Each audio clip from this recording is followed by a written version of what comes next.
Hey, this is Kim Reads Urantia. Hi, how you doing? I'm here with Margot the cat. Say hi, Margot. Say hi, Margot. Hi. How you doing? Yep. Yep. Okay, take it easy.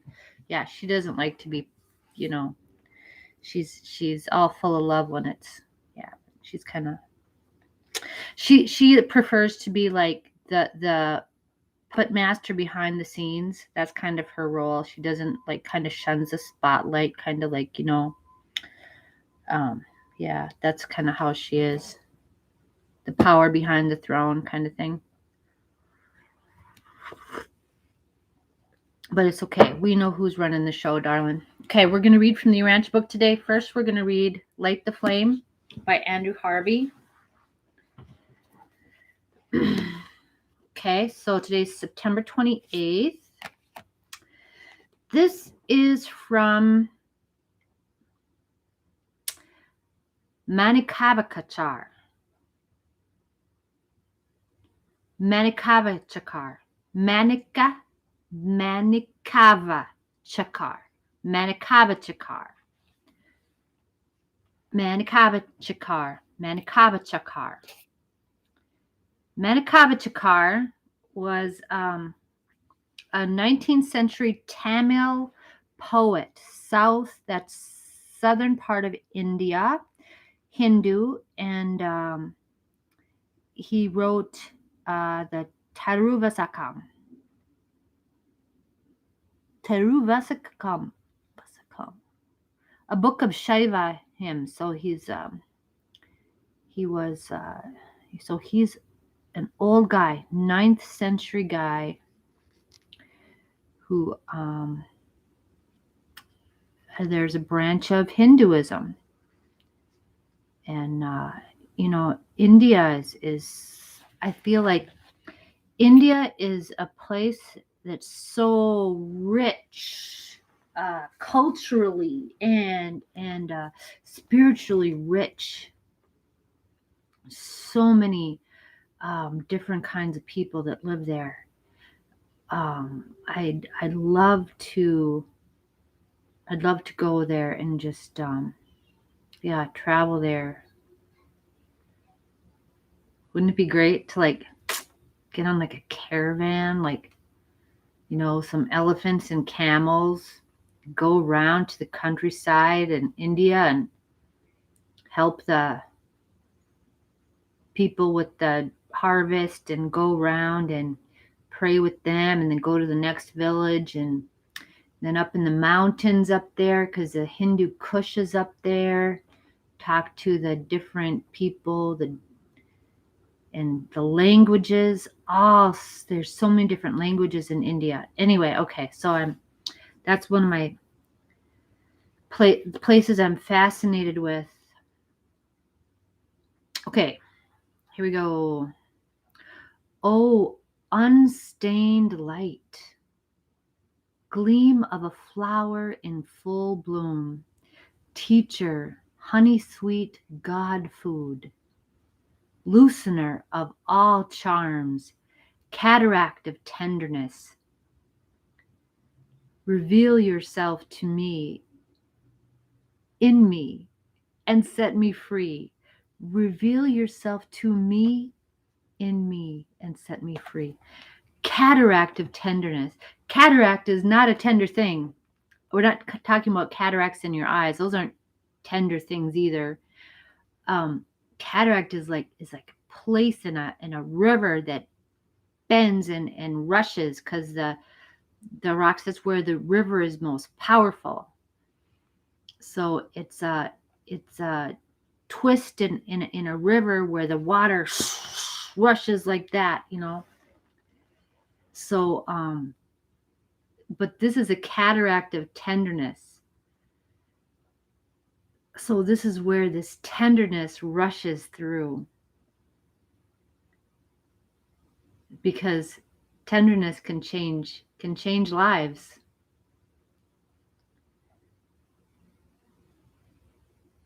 Okay. Teacher, honey sweet God food. That's really beautiful. God food. We're not just talking about the Holy Eucharist here. We're talking about consuming beauty everywhere around us. See the beautiful, the tender, and the merciful everywhere, and be that. I have a parking ticket. Okay, so yeah. Well, I have a parking ticket. I had a parking ticket, and I just sent them 20 bucks because I didn't want to look up how much it is, so I just sent them 20 bucks. But then they sent me a bill, and they say I still owe them $22. And so then I sent them $23 just because I want to be the cataract of tenderness. They don't expect that, do they? Send them $23 instead of $22.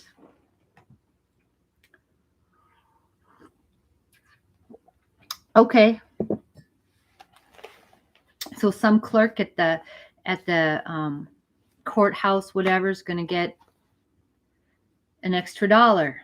Going like, why'd they send me $23? Well, you puzzle it out, okay? All right. Anyway, I'm going to read from the Urantia book.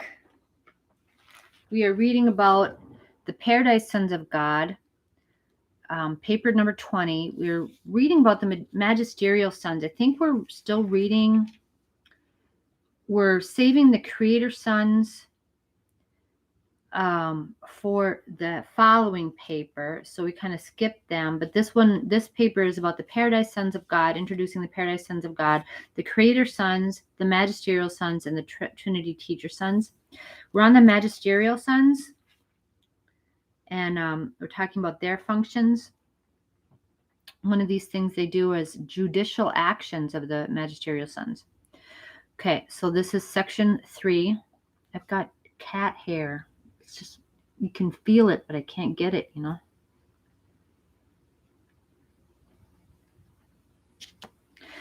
I love my cats, though. Okay.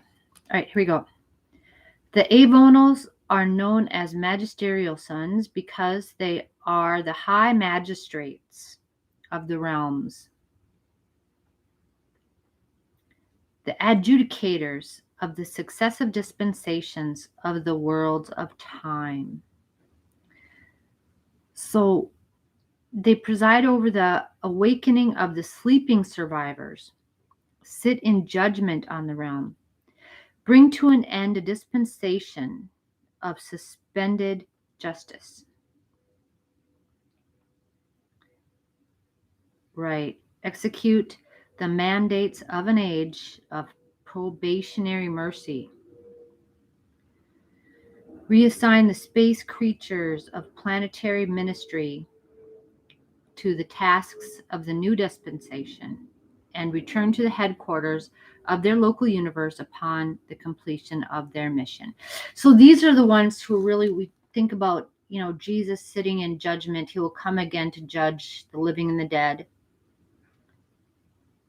Okay, so these are the guys that usually do that. Of course, Urantia, again, is exceptional because we were fortunate to have our creator son perform his bestowal mission on our planet. Normally, in a normal planet, that doesn't happen. Normally, a magisterial son is bestowed upon a planet, so one notch lower. So every planet has a magisterial son bestowed on it, or one in 100,000 or something gets a creator son, something like that. So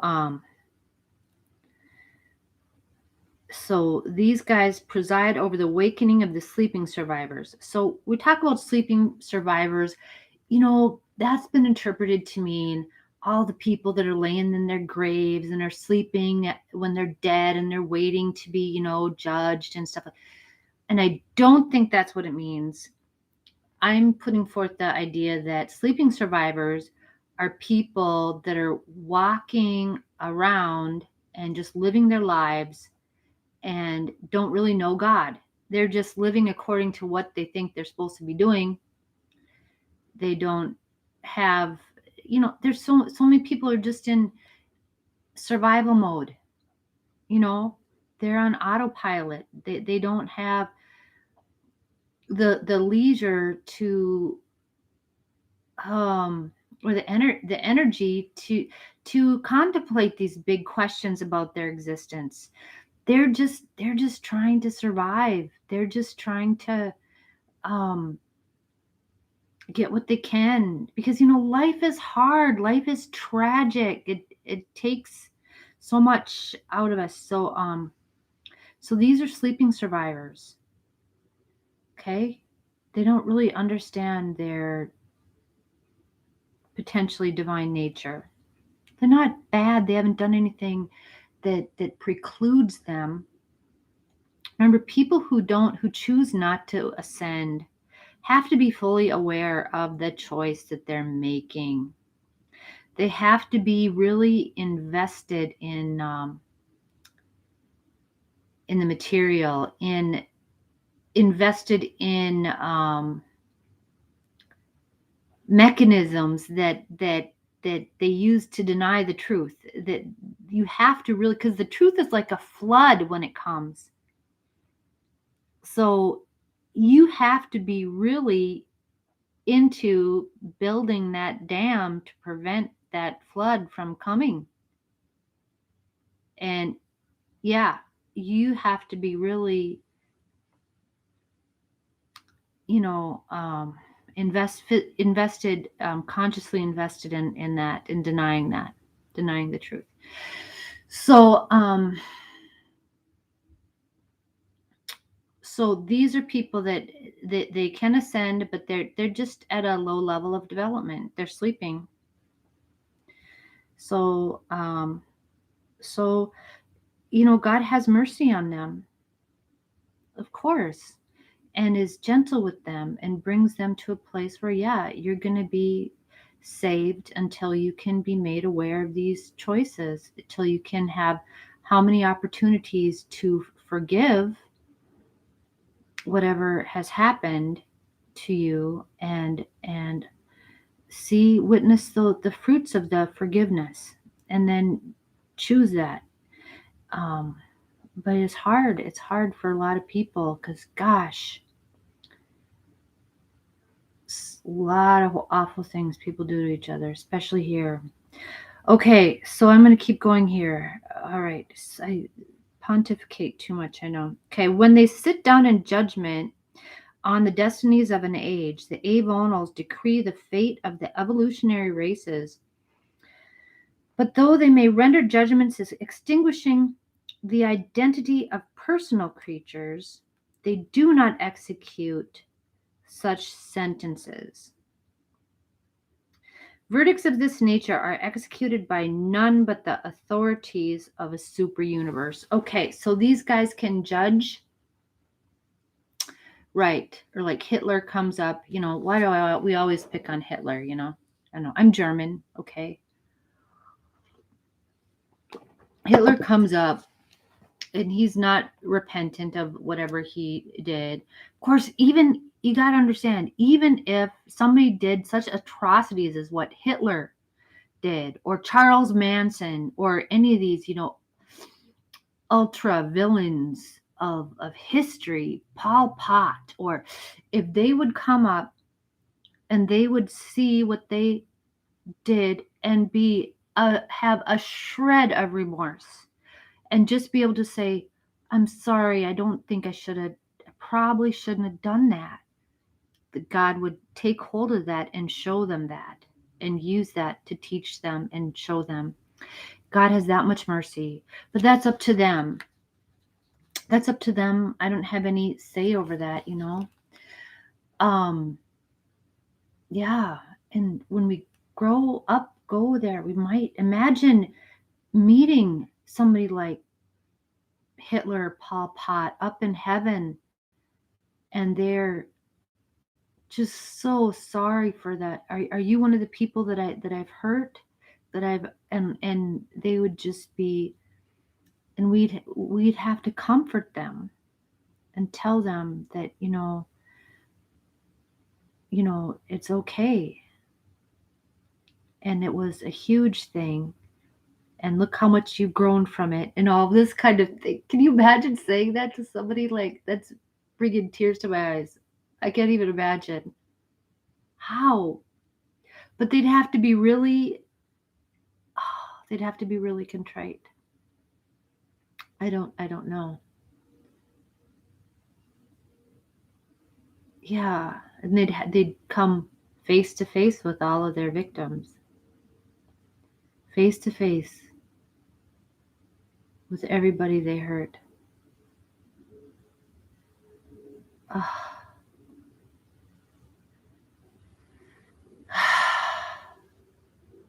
Yeah.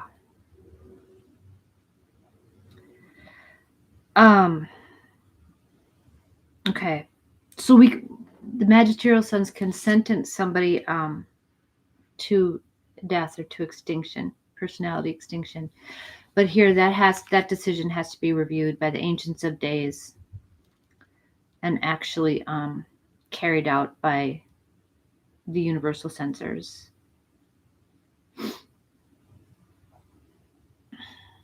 Yeah, and there's this time gap because God is merciful. The season of grace, right? Where otherwise, that's when we have a chance to repent of our ways. That's very important that we have that season. Okay. The arrival of a paradise avonal on an evolutionary world for the purpose of terminating a dispensation and of inaugurating a new era of planetary progression is not necessarily either a magisterial mission or a bestowal mission. Okay. So this is a terminating dispensation. Okay, so this happens like once in age. Like we're on the fifth epical revelation. So this is the fifth. We're beginning the fifth age. Magisterial missions sometimes and bestowal missions always are incarnations. Okay, bestowal missions is an incarnation. That is, on such assignments, the avonals serve on a planet in material form, literally. Their other visits are technical, and in this capacity, an avonal is not incarnated for planetary service. If a magisterial son comes solely as a dispensational adjudicator, he arrives on a planet as a spiritual being, probably not in an incarnated form. Invisible to the material creatures of the realm, such technical visits occur repeatedly in the long history of an inhabited world. Okay, so, and I don't know if it's said that Jesus is returning to do that for us. But, he might be busy. If he's too busy, he might send a magisterial son to do it. But he has promised to return here at some point. So we know that. We just don't know all of the ins and outs of it. Avonal sons may act as planetary judges prior to both the magisterial and bestowal experiences. Okay. On either of these missions, however, the incarnated son will judge the passing planetary age. Okay, I'm not sure how they're distinguishing these magisterial may act as planetary judges before magisterial and bestowal experiences. So they come and act as judges, and a magisterial mission is different than a judicial action. I don't really understand how that's distinguished that much. The magisterial son comes solely as a dispensational adjudicator. He's a spiritual being. Okay. Abona sons may act as planetary judges prior to both the magisterial and bestowal experiences. I understand what a bestowal experience is, and a judicial mission, but not necessarily magisterial. Okay, on either of these missions, however, the incarnated son will judge the passing planetary age. Likewise does a creator son when incarnated on a mission of bestowal in the likeness of mortal flesh. When a paradise son visits an evolutionary world and becomes like one of the people, his presence terminates a dispensation and constitutes a judgment of the realm. Okay, so when one of these paradise sons, and the other classification, of course, is the Trinity teacher sons, which is the next one we'll talk about. But that's, so the ages pass, and then there's the judgment. And of course, the first one was the age of Caligastia. So, yeah. And then the next one was the age of of Adam and Eve. And then the next one was the age of Melchizedek. And then the next one was the age of Jesus Christ. And now the fifth one is with this book, although there's not a personality associated with this book. So that's really curious to me. I'm wondering if there will be a personality, or if there is somebody here that's not necessarily incarnated, because I don't know if Trinity teacher sons need necessarily to be incarnated here. I don't know. I'm going to read about that later. Okay.